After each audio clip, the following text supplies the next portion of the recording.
Hey, cool dudes. I'm just going to give a quick update about my workout that I just did. Maybe a little bit of stuff about the diet towards the end. I'm going to be posting quick updates in the shorts video category. Just showing my products that I'm not selling, but that I'm using to build my gut microbiome. Most of them aren't really products. They're just kefir and yogurt and enzyme capsules and things like that. I'm not talking like creatine type products or anything. Also, I'm going to have a video with measurements, measuring bicep now and in 2 months, maybe in 4 months, maybe, to track gains, see how fast I can make gains. And I'm going to track that on the channel here with my quote unquote fitness journey. It's not really like the typical fitness journey because I've always already been, that's a weird way to speak, but I'm already lifting. I'm just going to take it a bit more seriously and up my calories, and I have some muscle memory, so I'm going to grow a little bit quicker than I did the first time around. I'm not sure to what degree it'll be quick, and I'm not going to be doing dirty bulking. That's been kind of disproven. There's still some people hanging on to the belief that you need to make fat gains as well to make muscle gains. I'm going to leave that open-ended so people in the comments can argue amongst themselves if they disagree, but I'm going with the clean gains. Just lean protein, fats, some carbs here and there, like a balanced diet. And I'm going to mainly be focusing on fiber and proteins. So I have enough protein and vitamins to build the muscles, and enough fiber and probiotics to build a healthy gut microbiome. So today's workout, I did chest and back, and it was pretty good. I did some supersets, and I'm going to mainly on this day focus on my back. I know back is more important. You're using your back for everything throughout the entire day. Standing up, you're using your back. I had a comment on here that you should be training your core every day. I think that's a bit excessive. I know some of the old school guys like Schwarzenegger did that. I think I'm going to do it every other day so I get a bit of rest in between. But I did originally comment on that comment I replied to. Someone asked how often I'm going to train the core. I said with the legs, so that'd be 2 times a week. I think I'll do it more than 2 times a week, but not by much. Maybe 3 or 4 times a week, something like that. Every day I do feel is excessive. If that works for you, it works for you, because everyone's body is different. So to go through my workout today, I started off just a light treadmill, doing some walking on the treadmill. After that, I got off, and I think what I'm going to do is I'm going to start with the body weight exercises. So I did pull-ups. That's what I did. I did 4 sets at 10, and I did the superset where I worked in flies on a slight incline with the dumbbells.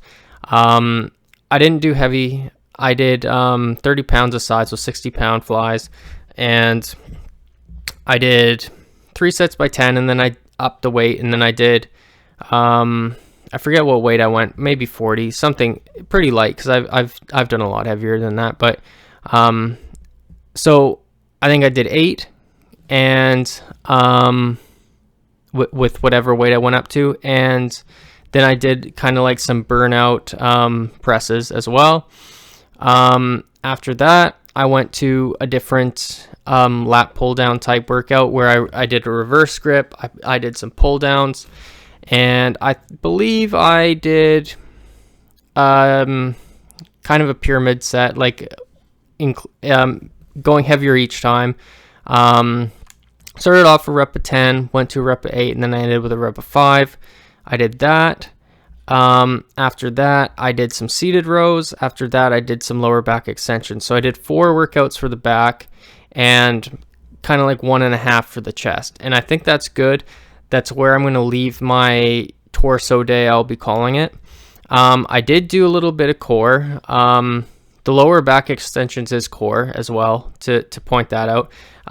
Core is not just abs, it's your lower back as well, your obliques, your serratus really even too, and your glutes could even be thrown in there. It's kind of your core is more than your abs, is what I'm saying. But I did do kind of a hanging knee raise where I hung on the pull-up bar and then I just raised my knees towards my chest, and I did 3 sets of either 12 or 14 on that. I might start writing these down because I did write down my workouts a few years ago. I have 3 or 4 workout journals just front to back of all my workouts. That might be excessive. I heard that Dorian Yates did that and he recommended it. And it is a good way to have like a kind of a time capsule to go back in time and see what worked. You have to pair it with measurements and with progress pictures as well. Otherwise, writing it down just for writing it down might be good for powerlifting if you're looking to track how much weight you're pulling. But in bodybuilding and fitness, there's more markers that you need to take into consideration. Body fat obviously would be a big one as well. So that's the general gist of what I'm doing. To talk about the probiotics, I've been noticing since I've been doing more probiotic supplements and enzyme supplements, I've been feeling a little bit less autistic, so to speak, and a little bit more clear-headed. It might be placebo effect. I'm not 100% sure because I am getting older now, and I think just some things that took me a long time to realize, and a lot of people might have realized when they were 20, I'm now realizing, 10 years late. It might have just took me that excess period of time to learn certain things.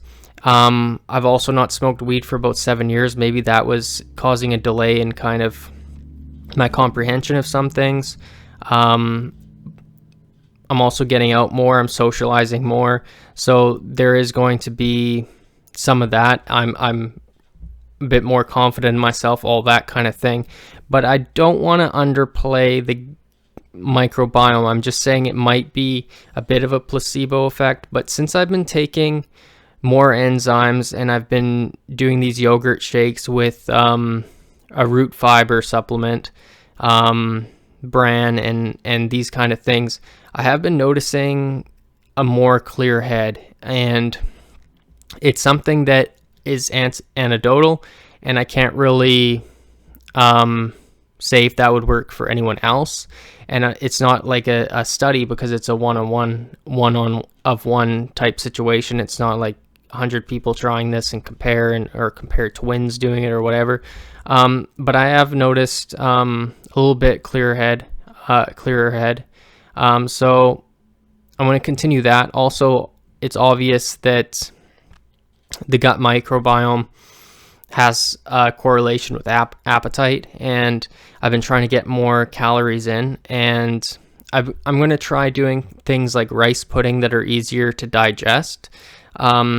It's kind of like a halfway point between a liquid diet and a regular diet, just to get those extra calories in. But like I said earlier on, I'm not going to do the dirty bulk thing. I'm not going to be drinking like those maltodextrin shakes, and I'm not going to be putting on 20 pounds of fat just to cover 2-3 pounds of muscle that have gained, and then just kind of be this bloated thing and then walk around with a stringer muscle shirt on and act hard. Like I saw a guy doing that at the gym today, and it was kind of crazy. Like, I don't know what it is, but the whole situation of working in with people has changed. When I was growing up and first starting in the gym, you could just work in with people, and you'd obviously be politely just asking, like, you're not rushing anyone along.